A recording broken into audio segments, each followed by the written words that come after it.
Hi guys, so it seems that we had some issues with the microphone, but we are back. So for this webinar, we have the topic Get Your Site Mobile Ready for 2015, and we have here Ana Sampaio to talk about the topic. And for the agenda, we have first context, number two, desktop first versus mobile first. And last one is tips to get your site mobile ready. So Anna will pick it up now. Hi, Anna. Hi, Claudia. Thank you for the introduction. So I decided to bring this topic here because we are almost in the end of 2014. And this year, and I think all of you will agree with me, we have been through a mobile moment. And a mobile moment is when the non-mobile stuff passes the mobile stuff. I have and we have seen this happening quite a few in the last times. So people cares about mobile more than ever. Um, Today we are going to see some tips you can do to make your website more mobile ready. This graphic, represents the computer sales from 1997 until last year. And we have been through the PC era. It seems that computers have been popular since a long time. What happened was that a few years ago, computers turned affordable for almost everyone. So people started to have their personal computers. People put their business on the web, and that was made digital business to thrive. And if it wasn't that, probably most of us wasn't doing what we are doing today. About around 2010, the computer's global sales slowed down. But why? So let's expand the scale of our graphic and draw another line here. And this line represents the global sales of the smartphones and tablets. Um, so this is what happening with the traffic of many services. Um, Facebook announces that the majority of this traffic comes from mobile a few years ago. Then comes Twitter and Google Plus.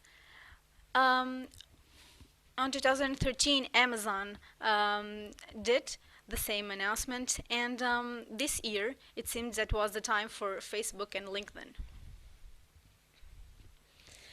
Now, emails. Probably you send and receive lots of emails every day. Um, the amount of people that opens their emails on web has been increasing, and nowadays it's higher than the number of people that uses only the desktop for the same purposes. Um, and we have seen some companies that shift their revenue to mobile. It's the case of Facebook and Twitter last year. But 2 years ago, Facebook didn't have any revenue on mobile. Now, 62% of their incomings are from mobile. If you have a look to this graphic again, we realize two things. Mobile hasn't been around that long. It started in 2007, more or less, but computers sure has. So this leads us to two more things. The first, um, we have a lot of stuff to learn about mobile. And the second and harder, we have lots of we have lots of stuff to unlearn from the computers. Every day we arrive at the office, we open our laptop or desktop, and even if you're not conscious of that, the fact that we use the desktop to almost everything, our brain naturally inherits the desktop mode when it comes to design. Um, so here is the first challenge for today. Think mobile first.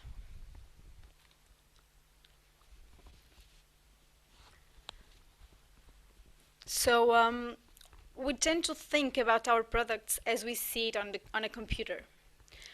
But when we move to mobile, we lose lots of space.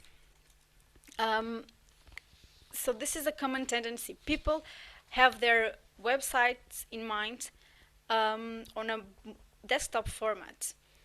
And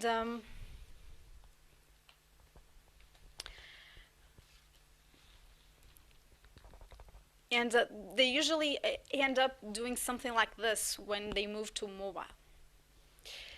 Um, they created very long pages to fit all the content inside of it, with a scroll that seems to never end.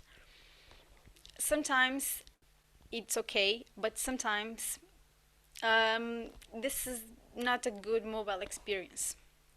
So the problem is not the scroll, it's the too long pages. And note that 70% of the people scrolls down even before the page is fully loaded. And why is that? Maybe because you don't have interesting stuff on the top. How about showing your fantastic product right away?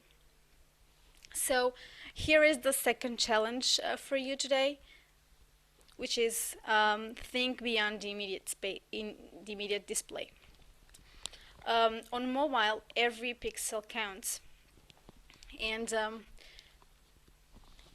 one example of thinking beyond the immediate display is the off-canvas content. You can have content coming from the top. We can have content from the left or from the right. So I have an example for you to show. Let's move to the browser. Okay, there we go. Okay, this is how the site looks like on desktop, and if I resize this, I have content from the top and I have content from the left.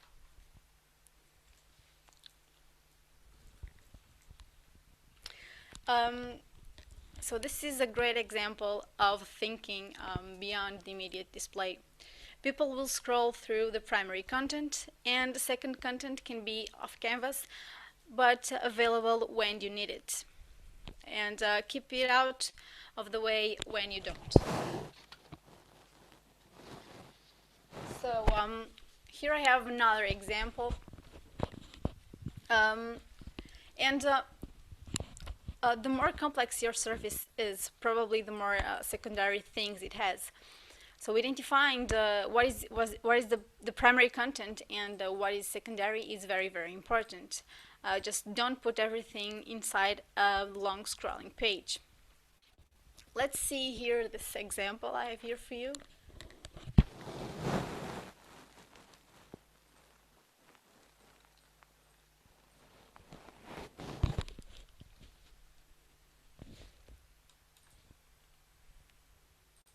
Okay, let's expand this.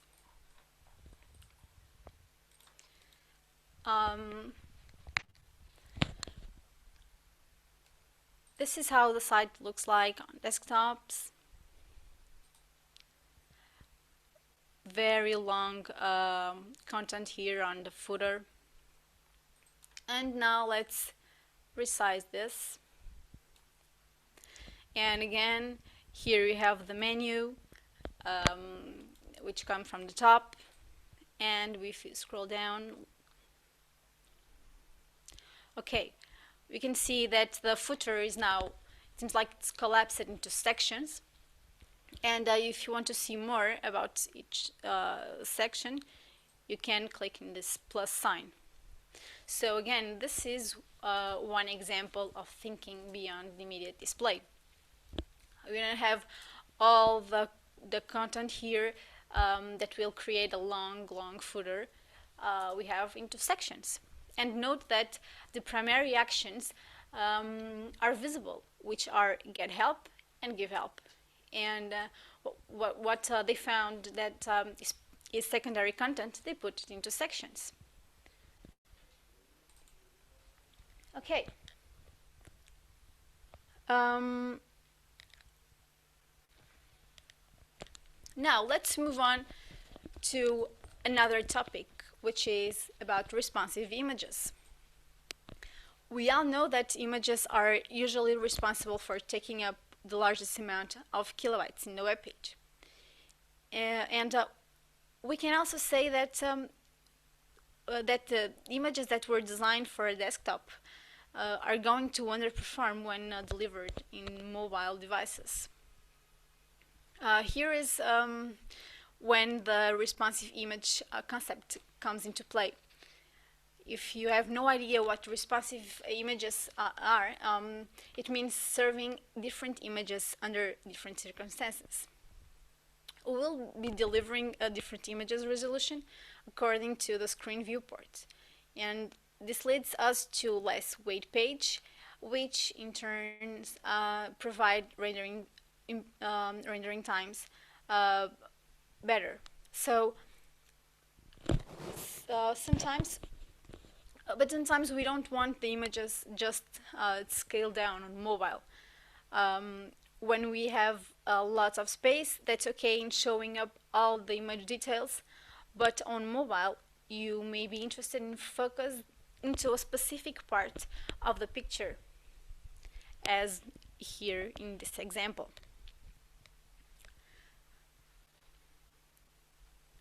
We call it heart direction. But it's now possible to all of this is possible with this new picture tag.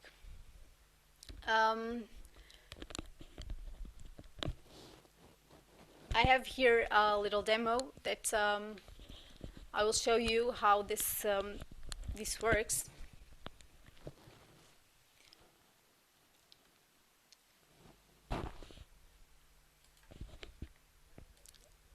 So basically, here is the page on desktop, and then we start resizing. Oh, sorry.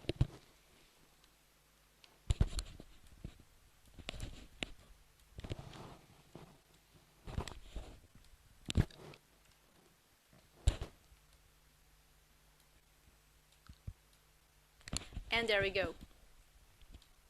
So we are delivering different images according to the screen size.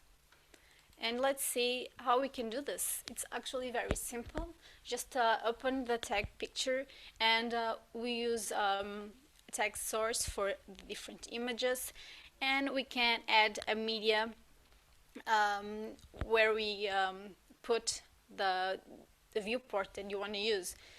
This is have the same syntax as media queries, so it's very easy to understand what is here.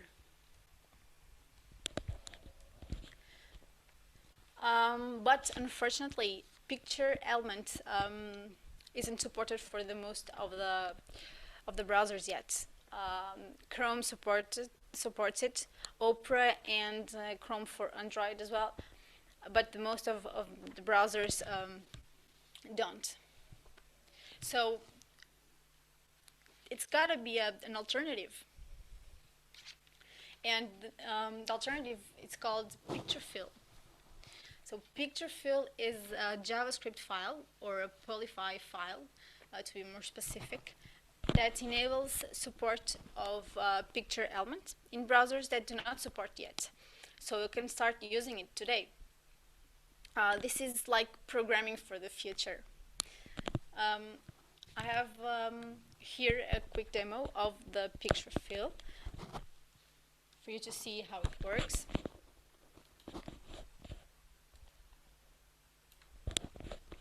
So this is how the page looks like in the desktop mode.